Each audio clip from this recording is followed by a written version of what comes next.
Michèle from Jasami Publishing here with episode 9 of Jasami Bookworm podcast. And today I'm here at the office and it's cloudy once again, but it's warm here in Glasgow, so we're enjoying that part. I'm delighted to say that my guest is Duncan Roeser of Halstan, and we'll be chatting about the elemental importance of printers in producing books. So welcome, Duncan. So we'll discuss Halstan in a minute. They are an international fourth generation family run printers and specialists in book production, including sheet music, notebooks, and stationery. And we'll be talking about them briefly, but my first question is, please tell us about your personal journey to working for this printing company. Sure. Okay. Well, um, it goes back a little while. So I went to technical college in the 80s, and that was associated with also a book printer as well. So I've always been in the trade. I subsequently worked through a series of companies in gaining different experiences and different elements within the book industry. And my company before I am here at Butler, Tanner and Dennis, unfortunately folded, and Chris Smith was looking for a senior account handler, salesperson to look after their work, and I had a very good conversation with Chris, who's the CEO, or actually the father of the CEO now, and I immediately liked Chris and the values of Halstan, and that's how I've got to work with Halstan, really. Excellent. Now, how long have you been there? And please describe what you do at Halstan. Yeah, sure. So I've been over 10 years now, which is a significant part of my career. And my responsibilities are I look after a lot of accounts, a lot of the main accounts for Halstan, some into the millions, some into hundreds. It's a variety of responsibilities in different size companies, but that also gives diversity as well, which I love. So my responsibility is to ensure the health of the accounts that are onboarded with Halstan, to make sure that we are performing, we are servicing them in the correct manner, making sure that we are hitting the price rise. It is a business. All our customers are businesses too, and making sure that we are on point when it comes to the service, and I'm part of the service. So I have autonomy in making commercial decisions on certain accounts, and I'm involved with a lot of development work with certain accounts too, such as trials on different materials and such forth. So my responsibilities are my customers for Halstan. And I have to say, you've taken wonderful care of Jasami. Although we are small, Great. you've treated us like we are big, which is wonderful. And it's that personal touch that makes me, as as the managing director, loyal to another company. And then once I've found someone, that's who I will stay with, because it's the care that you Sure. get from it. And I remember when we were first Good. starting, that you sent the samples so we would get just the right product for what we wanted to do. And it makes such a difference. Yeah. And everyone loves Bernie the Bear, with the color and everything that you've done with that. So Lovely. popular. Great. Sweethearts and Swan Songs, see the color map on the, Yeah. raved. So you've taken care of us Yeah. with that detail. So that really helps. So I guess that's where Good. creativity comes in.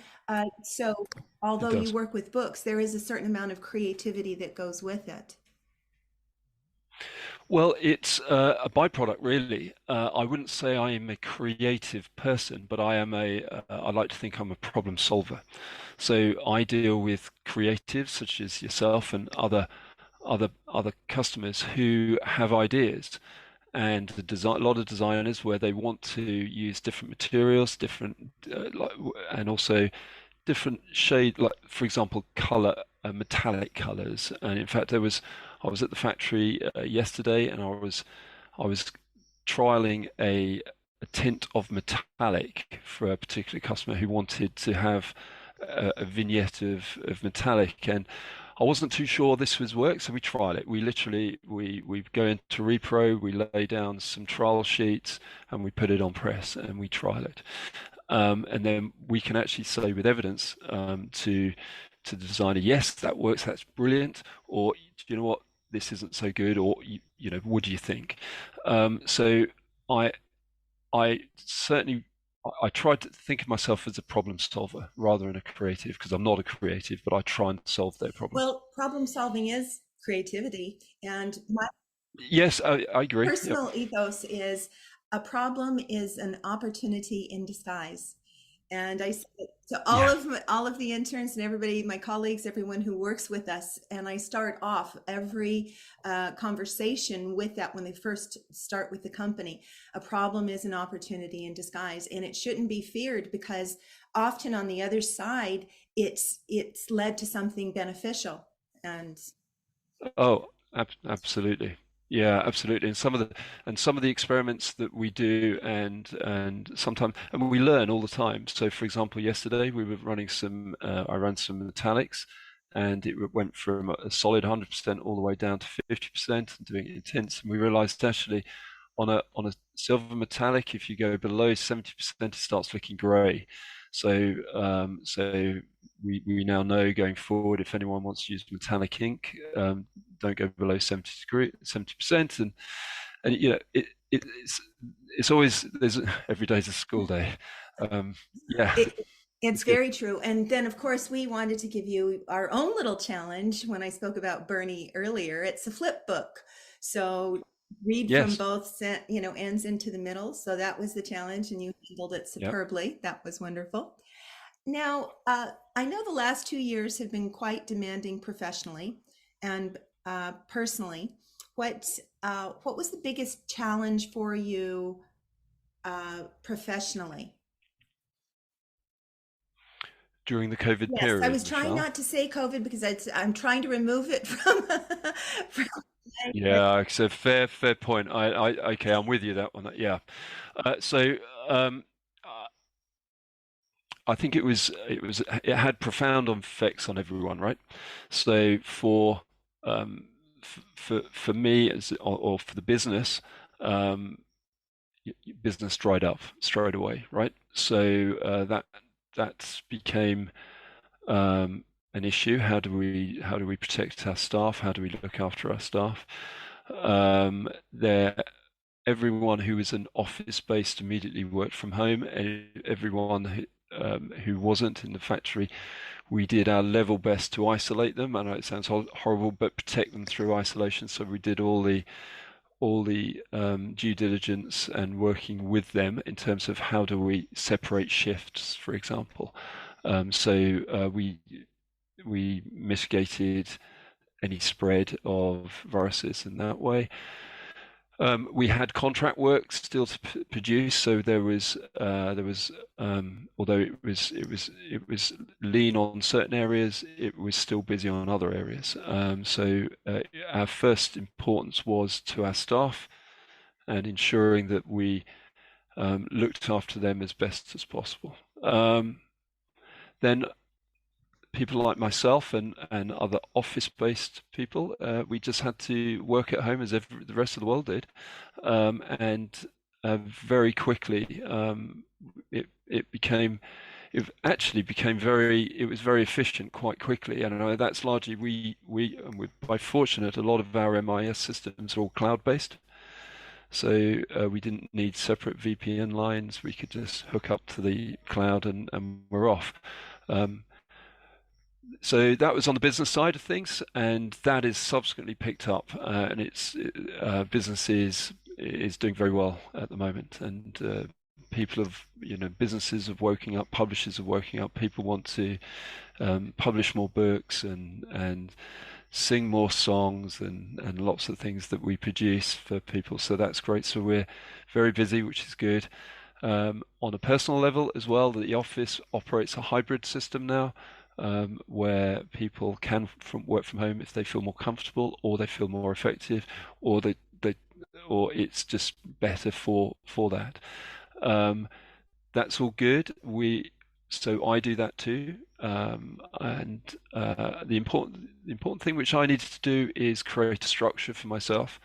And I think I lost structure, as everyone did, because I'm very much office based, and with those four walls and the factory. And so strangely, although we had more time, I was actually working much longer or different and fragmented times. So I needed to structure my day more, be more disciplined in the structure, I would say, and that was on a personal level. And I think lots of people, speaking to a lot of my colleagues, they were also the same. And now we're kind of used to it now. We're we're there. Everybody has a different way of doing things when it comes to working from home. I heard a story once, and it was he was an accountant, and he got ready and he walked out of the house into the car, drove around the block, came out of the car, and then went into the separate entrance for the work because he had to create that definition between work and home life, which I thought was a cool story that he had to Indeed. go to those, but he actually did it. So, how did that affect family life for you for working from home? Did that display? Well, yeah. So how did it affect it? So I totally understand that scenario. You just having that element of detachment was essential for me. I'm very fortunate where we live. We have a small office in the garden, and it's a sort of a lodge. So that was my detachment. That was my detachment. So I decked out that space for complete, power, Wi-Fi, everything I needed to be an external office. Um, that was that was very, very useful. We have My wife and I have two beautiful children. One is 16, one is 13. And of course, during that period, they were at home. Greta was studying for GCSEs, and William is in year 10. So, year 9. Um, so it so for me, working in a separate building within the same, in my garden, meant that they could actually be noisy when they needed to be noisy, it wouldn't affect me. So that was good. We it was so yeah, we were all on in one house, as everyone was for a long time. And my wife is fantastic, and she created good structure for my children for their school days. And that again was just wonderful. So we ran a tight ship, Michèle, for our children during that period. So I think they were very pleased to go back to school, actually. That um, but yeah, family core is so important, and when you have that, and yeah, I think it sounds like it's made you closer as a family. yeah. Do you know what? I think do you know what I always said, and I do say that actually, um, if I was to be put anywhere in this planet and had to be alone, the three people I'd want to be with is the people I was with. So for me, it's yeah, they are my life, they are my world.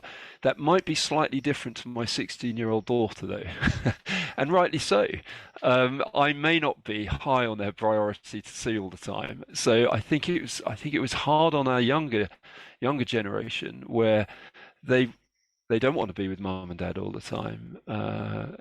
She didn't express that at all, but I got the impression it was harder, I think, for my teenage daughter than it was for me. I mean, I was with my wonderful family, right? But my teenage daughter is a teenage daughter, and she wants to be with her friends as well. So I think it was harder on the younger than it was people my age, I think. They're very social.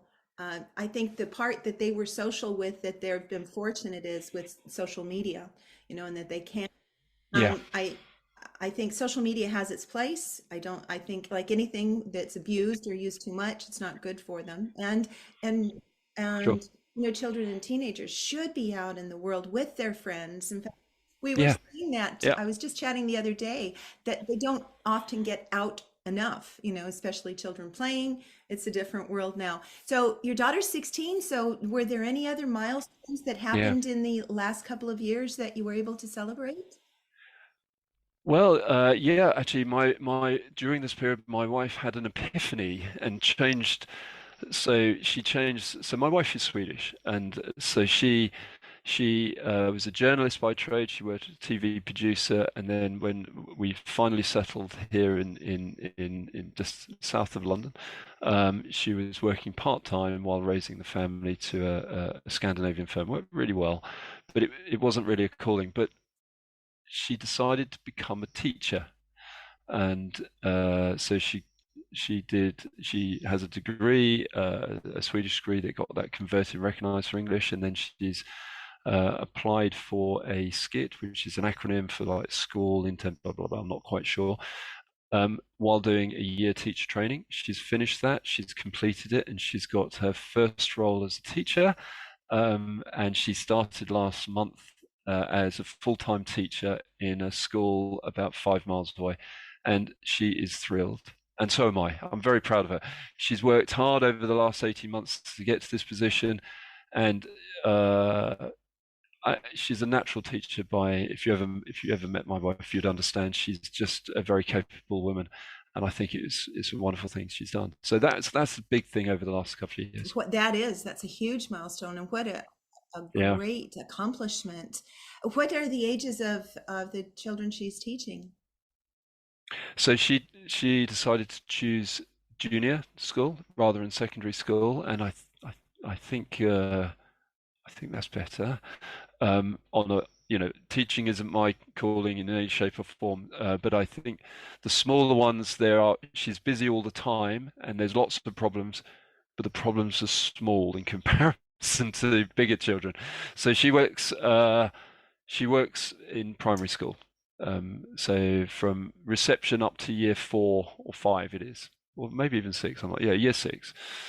That's with Mm. everyone being so busy, and working with children and the learning and that, is there anyone in your family that's a bookworm that you would describe as a bookworm? Oh, well, it's my wife and my daughter. So my wife is avid reader. She reads an awful lot. Um, Often got 2 books on the go, not one. uh, So she consumes books, fantastic.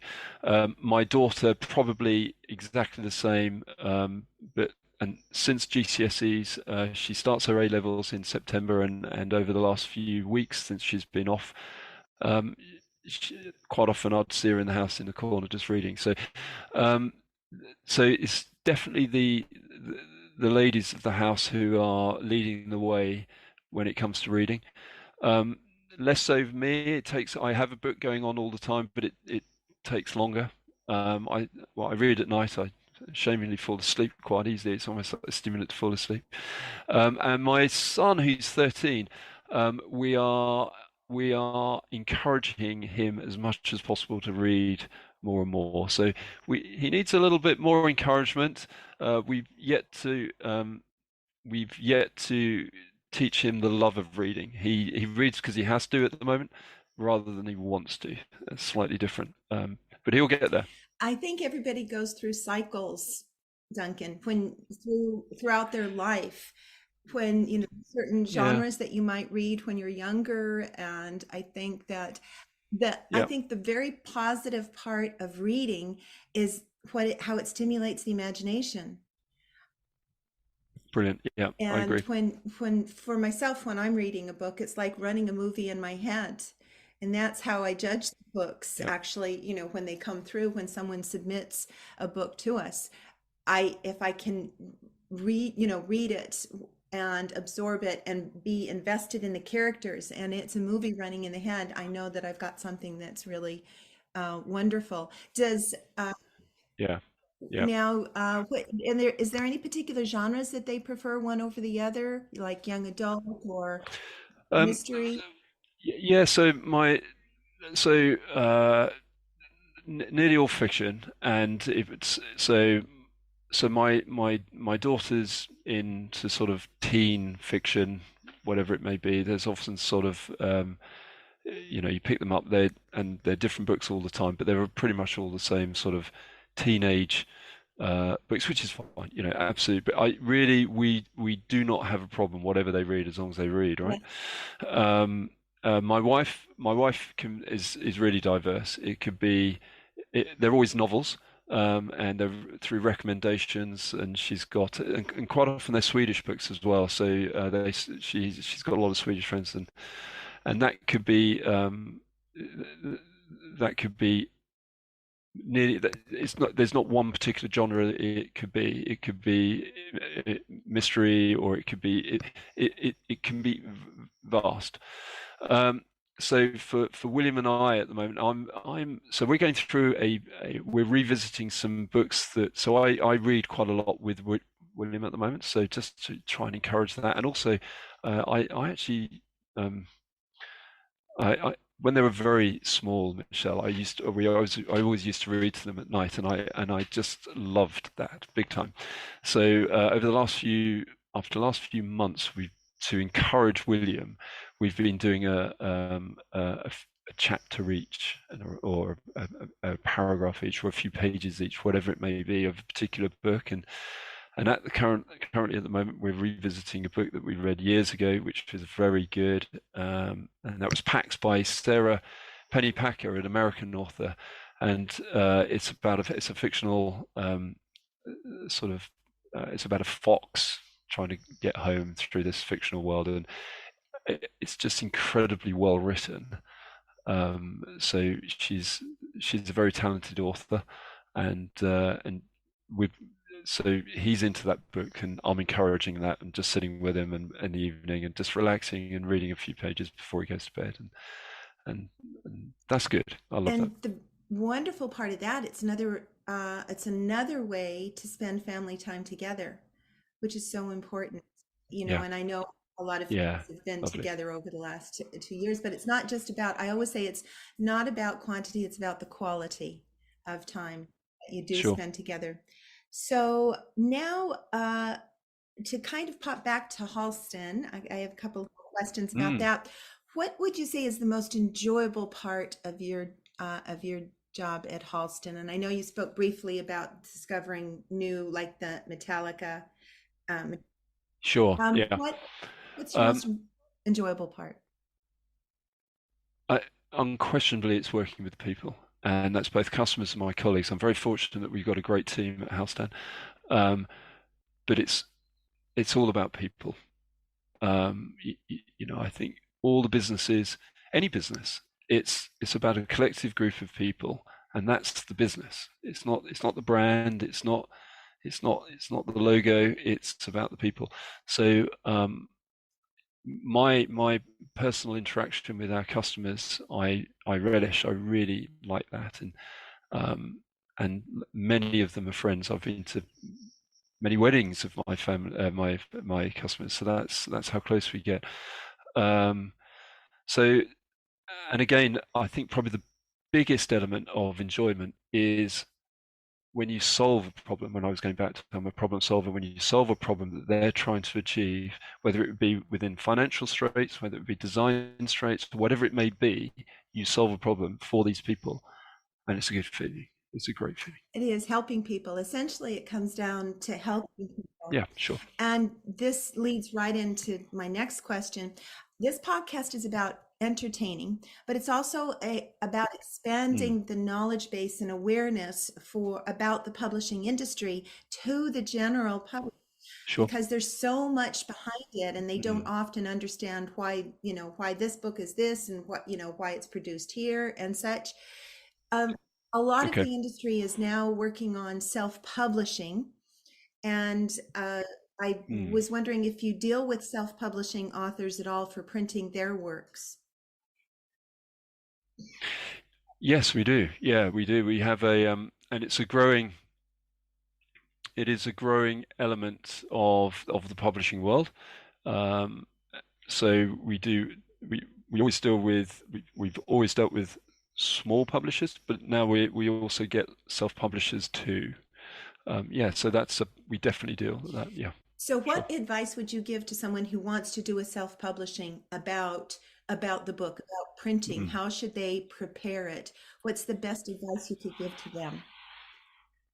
Yeah, sure. Okay. There's probably, I think, probably two elements of advice on this, Michèle. One is that seek advice. So if someone's got an idea of a book and they feel that they want to go ahead and publish it, and then go to a book printer to say, okay, I've written X amount of pages on Word or whatever. I don't think that's necessarily the best platform to start. I think I would recommend, and the reasons why I'll qualify that, the reasons why is because we as book manufacturers can print from files supplied, but there is a noticeable difference with a book if it's been professionally edited and typeset into a format that is attractive to the eye, rather than someone thinking that they have a good idea and they might have an idea for the story, but typing it down on A4 in Word on a font that looks okay on a screen and then supplying it to a printer to be printed, it will look intrinsically amateur, really. But the book manufacturing will cost exactly the same. But so I would say seek advice through either a publisher or a small publisher, or seek advice through online help regarding getting a, a, a book designer or a typesetter that can fit it into an efficient size for printing, and that's where a small book publisher would help. Um, Choosing a font and the right leading and the space around the words, and laying it out so it looks really nice and professional. And then those files can then be sent to the book manufacturer to produce. So my advice would be on seek advice with how you want this book to look, and it's down to everything about this book is personal in lots of ways, I think. So if you have a if you if you got a if you produced a book and it was generically printed on standard paper, on standard board, on standard size, maybe with no extra cost at all, that you're by choosing paper that fits the theme of that book a little bit more, and the cover and the color and the finish and everything else just makes it look far more professional. So that's one bit. My second Yes, one, and yeah, this is quite an no. important one, would be, and this is really important actually for and the the files that they're typeset. So whether it's be typeset at home or with a typesetter, a book designer, those files are the assets of the publisher. So storing those files in a secure location, asset store, and ideally somewhere in the cloud, so it can't be lost, is really important, because quite often, historically, publishers and self-publishers used to send files away left, right, and center, and actually would never find those files again sometimes, and it would be very difficult. So I would say look after your assets, and your assets are the typeset words, and then secondly, look about how do you want the book to look. And the advice you gave, I didn't think it was going to lead into it, but it's a perfect segue to say about we're offering that. We've created a division within Jasami to help those Okay. writers who want to self-publish so they can retain control of their Yeah. work. But what you said is perfectly true. The submissions I receive, the formatting is all over the place. And I Yeah. always ask them, because we're starting to get quite a few inquiries, is what's important to them? And do they want it to leave as a legacy, or do they want it to eventually end up in a bookstore? And it's about Sure. what they want to do. And we want to give the advice, because It's exactly what you said, Yep. the formatting and how it looks. And as a traditional publisher, we know how it should look and what we should do. Sure. And the reason we started it was, as a small indie publisher, we produce a certain amount of books every year. But opening up the other division, we don't have to say no because it's not something that we would publish. We can help them with it, which I think, and my rule is I would never publish a book my daddy wouldn't have read. So that's the straight rule. We're leaning more towards children's books, not that he read a lot of children's books, but that's very Yeah. key. Now I see that part of the company, the print sheet music. Do you have much to do with that creative aspect of it? Yes. Yes, I do. Yeah. So I deal with nearly all the large publishers of sheet music publishers in the UK, and Halstan is over 100 years old, and it was born 100 years ago out of the sheet music engraving. We used to engrave music for publishers, and then that subsequently over the decades developed into sheet music printing. And we have still established relationships that are 80 years old, 70 years old on certain of these music publishers. So um, yes, we do a lot of sheet music, and I'm responsible for a lot of those accounts. Yes. And that's a different type of creativity, of course, but all creative. They're wonderfully creative people, but their needs are slightly different needs to the book market. Um, and that is and that could be, again, we're talking about materials and making sure they choose the materials very carefully, because a lot of these sheet music's pieces are working documents. They're actually there to be performance material. So the material has to be of right opacity, not so much contrast. It has to be it has to be quiet when you turn the pages, because if you have an orchestra pit of 30 people changing the bit, it can't be too noisy. The product has to lay flat. It absolutely has to lay flat. And the type has to be crystal clear. So it it's a specialist. It's definitely a specialist element to our business, and I really enjoy it. I like it. You get a little bit of variety, which is wonderful in any Oh yeah, position. Thing. yeah, yeah, I know absolutely. I've learned a bit today because I didn't know anything about sheet music and such, and the production. I focus on books and such. So it's been quite an education about printing. I thank you for that. Uh, is there any last thoughts that you'd like to share with our audience before we have to say cheerio? Well, no, not really.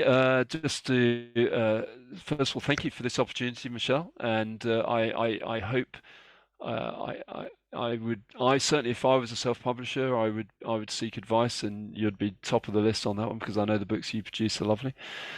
So yeah, no, that was it really. Well, Thank you. thank you for your time today, Duncan. It's very important that we have a variety of the shows for the podcast because we want to keep everybody interested.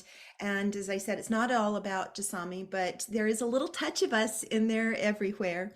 So thank you so much for joining us today. Our No final problems. aspect is, who would you like to give a shout out to?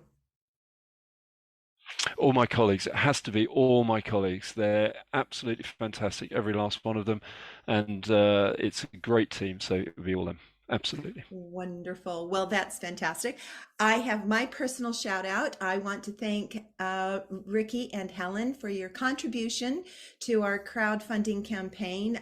Your generosity is helping that along the way, which we'll be producing next year. And of course, we will be using Halstan as our printer, obviously. So I usually introduce the next episode, except sometimes I like to leave a little bit of mystery, which it will be this. However, for the month of August, I'd like everybody to know we'll be doing quite a lot of our podcast directly from the Edinburgh International Book Festival. So we'll be meeting with authors, we'll be having small events, and it's going to be lots of fun. Please don't forget to download and enjoy at your leisure. Again, this is Michèle at the Jasami Bookworm podcast, wishing you a sunny day. Bye bye. Thank you.